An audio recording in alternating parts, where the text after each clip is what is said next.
Bonjour et bienvenue sur Explore, le podcast d'Exploring Happy.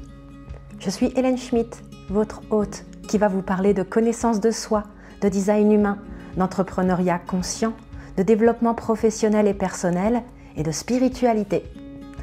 Ce podcast correspond à ma vision de la vie, profond et sérieux tout en étant léger et joyeux, intègre, authentique, enthousiaste et passionné. Il est fait de partage d'expériences, d'enseignements, de conseils et d'opinions personnelles, qui dansent autour des différents sujets évoqués. Exploring Happy, c'est une approche qui vous propose une plongée dans la connaissance de soi, au service de votre développement professionnel et bien au-delà. Alors, installez-vous confortablement. Nous partons ensemble en exploration. Bonjour à toutes et tous. J'ai eu envie de faire cet enregistrement car il y a une question récurrente qu'on voit dans les forums de discussion design humain, qu'ils soient anglophones ou francophones, c'est la question des jumeaux. Je peux comprendre pleinement que cette question se pose et je souhaite faire cet enregistrement pour justement utiliser cette question pour vous permettre de comprendre plus clairement ce en quoi le design humain consiste.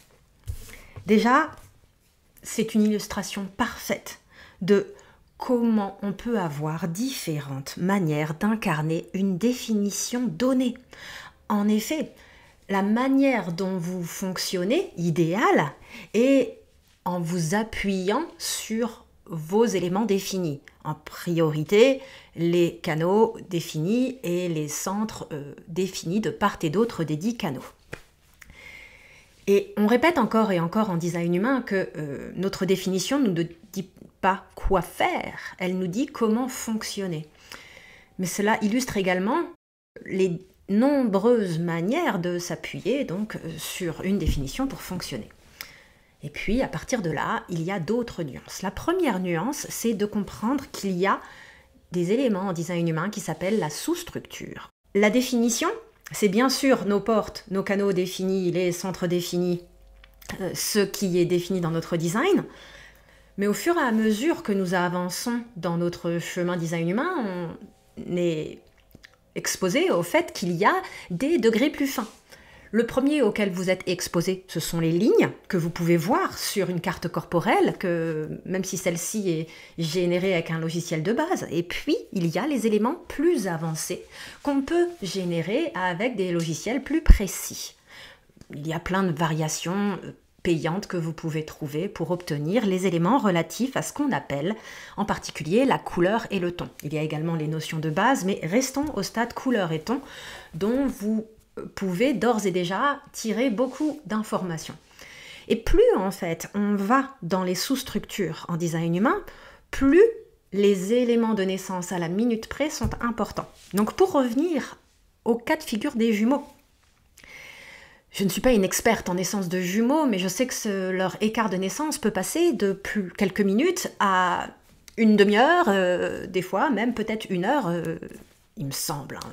Excusez-moi si c'est imprécis, mais ce que je veux illustrer par là, c'est que au niveau de la sous-structure, beaucoup de choses peuvent se passer en 10 minutes, 15 minutes, 20 minutes. Après, il y a des moments dans lesquels, en fait, les éléments vont être stables pendant les 20 minutes qui suivent, et puis d'autres moments où, en fait, à quelques minutes près, le hasard de la vie fait qu'on a beaucoup de changements qui peuvent se créer au niveau de la sous-structure, mais aussi au niveau de la structure de base, même au niveau des portes, etc. Donc ça donne un autre élément. Mais surtout, la sous-structure, elle va nous donner énormément d'informations. Donc on en entend beaucoup parler sous l'angle des couleurs, donc le niveau de description en dessous de la ligne, et de ce qu'on appelle 4 transformations, qui est un sujet de design humain avancé qui est vraiment intéressant, où on va nous parler de notre régime alimentaire, de notre environnement, de notre perspective sur le monde et notre motivation. Donc là, ce sont 4 éléments. Et en dessous de ces 4 éléments, il y a ce qu'on appelle le ton, qui va nous donner tout un tas d'informations encore plus précises sur la manière dont ces 4 transformations s'expriment, qui elles-mêmes sont liées à une ligne, qui elles-mêmes sont liées à une porte. Donc on commence à comprendre qu'il y a des effets cascades qui viennent vraiment différencier 2 personnes, même nées à une demi-heure d'intervalle. Donc ça, c'est le deuxième point. Et ça peut aussi expliquer, si on revient au premier, comment il y a de nombreuses manières d'incarner une définition. En surface, déjà, via les nombreuses manières d'incarner un canal défini ou les caractéristiques d'un centre défini, et plus profondément dans les lignes des portes, puis la couleur, puis le ton. Donc voilà où on en est. Chaque porte va avoir tous ces éléments de sous-structure. Donc au-delà des canaux définis, il y a tout un tas d'infos.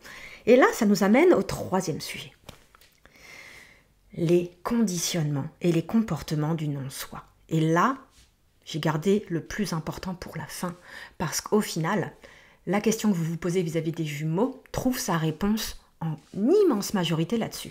Déjà parce que, même si on a une définition dans notre design et qu'on peut se gargariser, d'être familier avec tel ou tel aspect de notre définition, d'avoir cheminé là-dessus, la vérité, et ça je suis en train de réétudier Rêve Psychologie, qui est donc du design humain avancé, des enseignements de Raoult, il est catégorique là-dessus.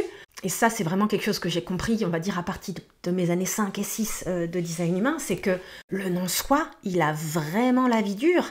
Et il n'y a rien de pire que de se gargariser, de vivre en tant que soi et de ne pas développer l'introspection et l'honnêteté intellectuelle, de se rendre compte que le non-soi se cache à tellement d'endroits dans notre quotidien. Et c'est vraiment quelque chose que je ne suis pas la seule à avoir commencé à observer lors de ma 5e année, c'est-à-dire une résurgence d'humilité, d'une sorte de gueule de bois de connaissances où on revient à l'essentiel.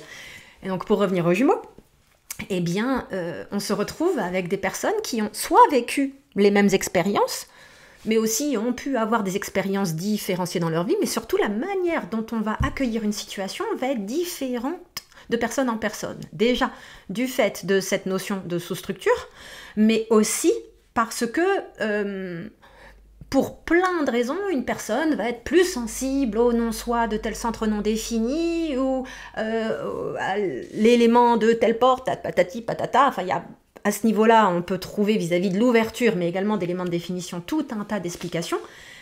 Et donc, on ne peut pas maîtriser comment deux personnes, même nées exactement au même moment, donc allons au-delà des jumeaux, deux personnes qui vont naître en même temps dans le même hôpital, à la même minute, dans deux salles l'une à côté de l'autre, ces personnes vont avoir des vies drastiquement différentes, des conditionnements extérieurs, et aussi une manière de s'approprier ou pas les injonctions du monde extérieur et de les faire siennes, et puis aussi des chemins de vie, des chemins d'études, l'influence de figures d'autorité autour de nous qui vont faire qu'on va s'approprier telle chose, ou alors la vie professionnelle qui fait qu'on développe telle ou telle compétence, qui sont par ailleurs des éléments liés à notre ouverture, donc du non-soi, etc., etc., etc. Donc finalement, la différenciation qu'on observe chez les jumeaux est en écrasante majorité liée à la multitude de manières de vivre dans le non-soi à travers notre ouverture, mais aussi à travers des expressions de nos éléments définis.